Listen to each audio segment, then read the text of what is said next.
die es nach Wien geschafft haben.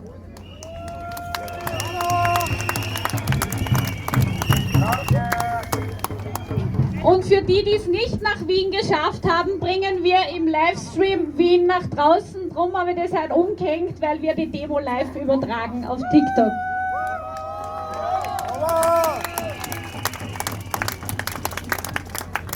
Der Hannes hat mir 5 Minuten Sprechzeit gegeben. Ich glaube, ich werde keine 5 Minuten brauchen. Euch, die ihr da steht, brauche ich nicht erzählen, was schief rennt. Ihr wart alle live dabei. Vielleicht erinnern wir uns kurz an den März 20 zurück, die Woche vor dem Lockdown. Was war die größte Sorge der Österreicher? Ob genug Klopapier und Nudeln im Haus sind. Ich bin zu der Zeit eher Schokolade einkaufen gegangen und vielleicht das Alkohol ein bisschen aufstocken, weil wenn dann die Kinder zu Hause sind, dass man es leichter durchtut. Wir sind jetzt 4 Jahre später und ich glaube, der wichtigste Teil ist die Aufarbeitung, die immer noch aussteht. Wir von unten müssen auf eine Aufarbeitung pochen, weil von oben wird es nicht kommen. Laut Nehammer und Co. ist die Aufarbeitung ja schon abgeschlossen, aber wir sind noch lange nicht durch. Ich brauche jetzt nur schauen, wie es mit der Wirtschaft ausschaut, wie es den Impfgeschädigten geht, wie die Spaltung ausschaut und was uns noch alles bevorsteht. Eine ordentliche Aufarbeitung ist das Um und Auf, wo wir draufbleiben müssen. Und ich glaube, wir können jetzt niemanden mehr aufwecken. Wir müssen uns nur zusammenfinden, die wir aufgewacht sind.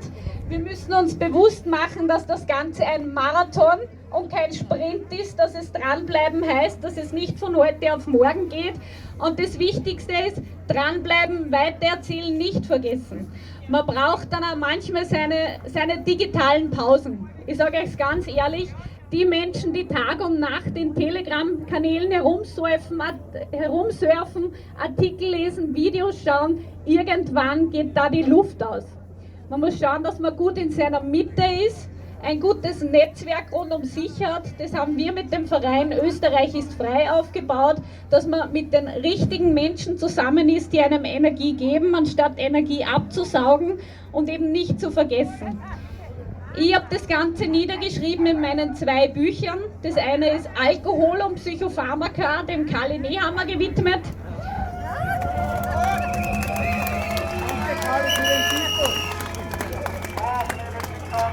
Und die Fortsetzung ist Klopapier und Nudeln, das ist seit heute erhältlich und ich würde jedem Einzelnen raten, schreibt eure Erfahrungen nieder, schreibt auf, was in dieser Zeit passiert. Es wird ein wichtiges Zeitdokument. Schreibt es einfach nieder, bleibt dran, vergesst es nicht, bleibt in eurer Mitte und vernetzt euch mit den Richtigen. Dankeschön.